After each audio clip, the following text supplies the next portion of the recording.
देवी महात्म्य अध्याय 4 अज्ञान बनाम आत्मज्ञान। प्रकृति को समझने का आध्यात्मिक मार्ग। देवी की स्तुति। देवताओं द्वारा महिषासुर मर्दिनी का गुणगान। या देवी सर्वभूतेषु मातृपेण संस्थिता नमस्तस्यै नमस्तस्यै नमस्तस्यै नमो नमः। वह देवी जो सभी जीवों में मां के रूप में निवास करती हैं, उन्हें बार बार हमारा प्रणाम। इस श्लोक में देवता देवी दुर्गा की स्तुति कर रहे हैं। यह कह रहे हैं कि देवी का रूप हर जीव में मां की तरह विद्यमान है। यह मां का रूप ही है जो प्रेम, करुणा और पोषण का प्रतीक है। जिस तरह मां अपने बच्चों का संरक्षण करती है, उसी तरह देवी भी सभी जीवों की रक्षा करती हैं। इसीलिए वे बार बार देवी को नमन कर रहे हैं। अब तक हमने देवी को एक बाहरी व्यक्तित्व के रूप में देखने का प्रयास किया है, लेकिन अगर उन्हें अपने मन के भीतर की अभिव्यक्ति के रूप में समझें, तो वह अधिक सजीव हो जाती है। यह अवधारणा ठीक वैसे ही है जैसे हमारे अस्तित्व में 5 परतें या पंचकोश होते हैं, जिनका उल्लेख उपनिषदों में भी है। आदि शंकराचार्य ने भी इन परतों को समझाते हुए यह विचार दिया है कि ये परतें आत्मा को धुएं के आवरण की तरह ढक कर रखती हैं। एक दृष्टिकोण के अनुसार ये कोश आत्मा को बाहरी आवरण के रूप में ढकते हैं, जबकि दूसरा दृष्टिकोण इन्हें आत्मा की ही विभिन्न अभिव्यक्तियों के रूप में देखता है, जैसे कि आत्मा ही विभिन्न रूपों में प्रकट हो रही हो। आत्मा स्वयं सत्य है और इसका ही एक और नाम ब्रह्म है। इस आत्मा का सबसे पहला सगुण रूप ही देवी के रूप में प्रकट होता है। यही देवी को महाप्रकृति या मूल प्रकृति भी कहते हैं। ये देवी आत्मा के अत्यंत निकट और उससे अभिन्न होती है, इतने निकट कि वह अभी त्रिगुणात्मक भी नहीं होती। जिस प्रकार आत्मा निर्गुणी है, उसी प्रकार महादेवी जो महाप्रकृति है, जो सबसे पहली प्रकृति है, वे भी गुणों से रहित होती हैं। फिर समय के साथ वे 3 गुणों सत, रज और तम में विभाजित होती हैं और 3 रूपों में प्रकट होती हैं। सतोगुणी देवी सरस्वती, रजोगुणी देवी लक्ष्मी और तमोगुणी देवी काली के रूप में। देवी की सर्वव्यापी शक्ति का वर्णन। या देवी सर्वभूतेषु शक्ति रूपेण संस्थिता नमस्तस्यै नमस्तस्यै नमस्तस्यै नमो नमः। वह देवी जो सभी जीवों में शक्ति के रूप में स्थित हैं, उन्हें बार बार प्रणाम। यह श्लोक बताता है कि देवी दुर्गा हर जीवित प्राणी में शक्ति के रूप में मौजूद है। यह शक्ति केवल शारीरिक बल नहीं है, बल्कि वह ऊर्जा है जो हमें जीवन में आगे बढ़ने, कठिनाइयों से जूझने और अपने उद्देश्य को प्राप्त करने में मदद करती है। यहाँ देवता यह कह रहे हैं कि देवी की शक्ति हर जगह है, हमारी आत्मा में, हमारे विचारों में और हमारी प्रेरणा में। इस श्लोक से यह समझ आता है कि देवी दुर्गा को केवल एक बाहरी शक्ति के रूप में नहीं देखा जा सकता, बल्कि वह हमारे भीतर की ऊर्जा और आत्मविश्वास का स्रोत भी है। यह शक्ति हमें साहस और संकल्प देती है कि हम अपने जीवन में किसी भी कठिनाई का सामना कर सकें। हमारे मन में जो सबसे गहरी और मूल अहम वृत्ति है, वही महामाया है। इस मूल अहम वृत्ति से ही हमारी अनेक मानसिक अवस्थाएं और प्रवृत्तियां जन्म लेती हैं, जिन्हें विभिन्न देवी स्वरूपों का नाम दिया जा सकता है। यह मूल अहम वृत्ति यानी महादेवी या महामाया है, और इसके साथ हमारी अन्य सभी वृत्तियां अन्य देवियों के रूप में समझी जा सकती हैं। इन वृत्तियों के बाद हमारे भीतर भावनाएं जन्म लेती हैं, फिर विचार आते हैं और उसके बाद कर्म। ये सभी आत्मा के ऊपर की विभिन्न परतें हैं, या कहें आत्मा की एक के बाद एक तल पर आने वाली अभिव्यक्तियां हैं। तो जब यहाँ देवी की बात हो रही है, तो असल में उस देवी की बात हो रही है जो आत्मा के अत्यंत निकट और उससे अभिन्न है। जैसे शिव और शक्ति 2 होते हुए भी एक हैं। ये वही देवी हैं जो हमारे चारों ओर संसार बनकर प्रकट होती हैं, जो हमें अनुभव और दृष्टि में दिखाई देती हैं। ये देवी स्वयं संसार हैं और साथ ही संसार की दृष्टा और अनुभवकर्ता भी। इस मूल वृत्ति को महामाया कहा गया है। इस तरह से देखा जाए तो देवी कोई बाहरी व्यक्तित्व नहीं है, बल्कि हमारे भीतर की सबसे गहरी अनुभूति और चेतना की जड़ है। जिस विशुद्ध वेदांत की बात यहाँ हो रही है, वह इतनी गहन और सरल है कि यह अक्सर आम लोगों में लोकप्रिय नहीं हो पाई। हमने चर्चा की शुरुआत में संप्रदायों का उल्लेख किया था। अगर अद्वैत, जिसे गैर द्वैत भी कहा जाता है, कि संप्रदाय की बात करें, तो इसे मानने वाले बहुत कम लोग हैं।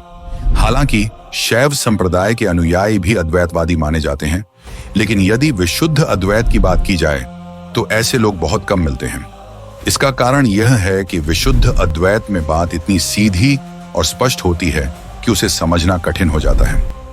जब हम महादेवी का उल्लेख करते हैं तो उस रूप को समझना आसान हो जाता है, लेकिन अगर हम इसे वेदांत की भाषा में मूल वृत्ति कहें तो बात समझने में जटिल लगती है, क्योंकि यह अत्यधिक सीधा और स्पष्ट है। मन के साथ भी यही बात है। मन को उसकी अपनी पसंद के अनुसार कोई कथा या आख्यान चाहिए। मन की सीमा यह है कि वह बोध को अपने स्तर पर ही समझ पाता है। इसे मन का हठ भी कहा जा सकता है और उसकी विवशता भी। इसलिए मूल वृत्ति का प्रतिबिंब महामाया के रूप में प्रस्तुत किया गया है ताकि इसे समझना आसान हो सके। प्रश्न: आपने एक बार कहा कि हम प्रकृति के सामने हार मान चुके हैं। आपने यह भी कहा कि हमें अपने स्तर पर संघर्ष करना चाहिए। तो यह संघर्ष करने का क्या अर्थ है? उत्तर: यह मत पूछिए कि संघर्ष का अर्थ क्या है।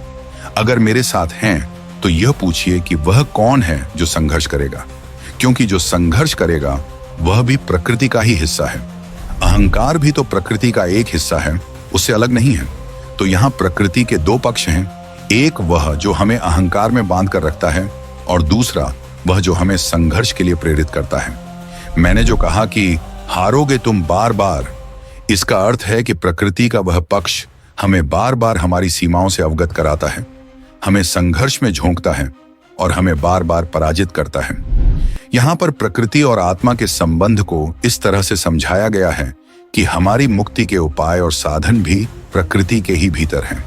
हालांकि प्रकृति में हार और रुकावटें भी मिलेंगी, फिर भी यह प्रेरणा दी जाती है कि कोई हार अंतिम नहीं होती। यह संदेश प्रकृति के तत्व से ही संवाद के रूप में है, मानो प्रकृति ही हमें आगे बढ़ने के लिए प्रेरित कर रही हो। संघर्ष का स्वरूप: जब हमें संघर्ष करने की बात समझनी हो तो असल में यह संघर्ष हमें प्रकृति के खिलाफ नहीं करना है, बल्कि अज्ञान के खिलाफ करना है। ब्रह्म या आत्मा को किसी भी हार जीत में नहीं बांधा जा सकता। आत्मा का कोई संघर्ष या पराजय नहीं होती है। इसलिए यह पूरा संवाद उस चेतना के लिए है जो प्रकृति के भीतर निवास करती है। इस चेतना के लिए हर प्रकार की सहायता, सुविधा और साधन भी प्रकृति से ही मिलते हैं। इसका अर्थ यह है कि प्रकृति को अपनी हार के रूप में देखने के बजाय अपनी जीत का साधन मानना चाहिए। हमारी दृष्टि पर निर्भर करता है कि हम प्रकृति को एक बाधा मानकर उसके कारण दुखी होते हैं या इसे एक अवसर मानकर आत्मिक उन्नति की ओर बढ़ते हैं। सामान्यतः अज्ञान के कारण हम प्रकृति को अपने लिए कष्टकारी बना लेते हैं और यही देवी या प्रकृति हमें दुखदायिनी प्रतीत होती है। प्रकृति के दो छोर: प्रकृति को एक रेखा मान लें जिसके एक छोर पर आत्मा है और दूसरे छोर पर अहंकार। आत्मा और अहंकार दोनों प्रकृति का ही हिस्सा हैं। आत्मा प्रकृति की शुद्धतम अवस्था है, जबकि अहंकार प्रकृति की एक बंधी हुई अवस्था है। इस प्रकार आत्मा और अहंकार के बीच का विस्तार ही प्रकृति है। दृष्टिकोण का महत्व: अब यह हमारे ऊपर है कि हम प्रकृति को किस रूप में देखते हैं। क्या हम इसे एक विरोधी मानते हैं जिसने हमें आत्मा से दूर कर दिया है, या इसे एक पुल मानते हैं जो हमें आत्मा से जोड़ सकता है? प्रकृति को हम कैसे देखते हैं, यह हमारी दृष्टि और समझ पर निर्भर करता है। अब तक हमने देखा है कि वेदांत मार्ग के अनुयायियों की संख्या हमेशा सीमित रही है। इसके विपरीत शाक्तों, वैष्णवों और शैवों की संख्या काफी अधिक है। इन संप्रदायों ने प्रकृति को एक पुल के रूप में देखा है, एक ऐसा माध्यम जो आत्मा तक पहुंचने में सहायक है। इसे एक लाभप्रद दृष्टिकोण माना गया है क्योंकि इससे प्रकृति को समझने और उसका सही उपयोग करने की प्रेरणा मिलती है। प्रकृति से लड़ना संभव नहीं है क्योंकि संघर्ष का परिणाम अक्सर हार ही होता है। इसे एक और तरीके से कहा जा सकता है कि प्रकृति से लड़ने का सही तरीका यह है कि इसे समझें और इसके विरुद्ध विरोध न करें। यही सही तरीका है संघर्ष का। अविरोध का मार्ग अपनाना। अविरोध का मतलब है कि प्रकृति की स्वाभाविक प्रक्रियाओं का समझदारी से सामना करना और उनसे न उलझना। बुद्ध की एक शिक्षा यहाँ पर सटीक बैठती है। तुम्हें जो भी कष्ट होते हैं वे परिवर्तन के कारण नहीं होते, बल्कि परिवर्तन के प्रति तुम्हारे विरोध के कारण होते हैं। अगर परिवर्तन को सहजता से अपनाया जाए तो वह पीड़ादायक नहीं होता। असल में परिवर्तन को लेकर मन का विरोध ही उसे कष्टकारी बना देता है। अविरोध का वास्तविक अर्थ: बहुत बार लोग अविरोध का गलत अर्थ समझते हैं कि इसका मतलब है कि किसी भी प्रवृत्ति, मन की आदतों या इच्छाओं के साथ बहना शुरू कर देना। लेकिन यह सही नहीं है। वृत्ति अर्थात मन की प्रवृत्तियां तो अपने आप में विरोध से ही भरी होती है। अगर हम वृत्ति का अंधानुकरण करते हैं तो हम असल में विरोध और संघर्ष को ही बढ़ावा दे रहे होते हैं, क्योंकि वृत्ति द्वैत में जीती है और इसका स्वभाव ही संघर्ष से भरा हुआ है।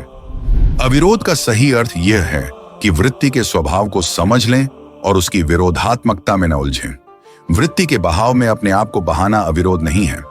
इसके बजाय वृत्ति की स्वाभाविक विरोधात्मकता को पहचान कर उससे स्वतंत्र रहना ही सच्चा अविरोध है।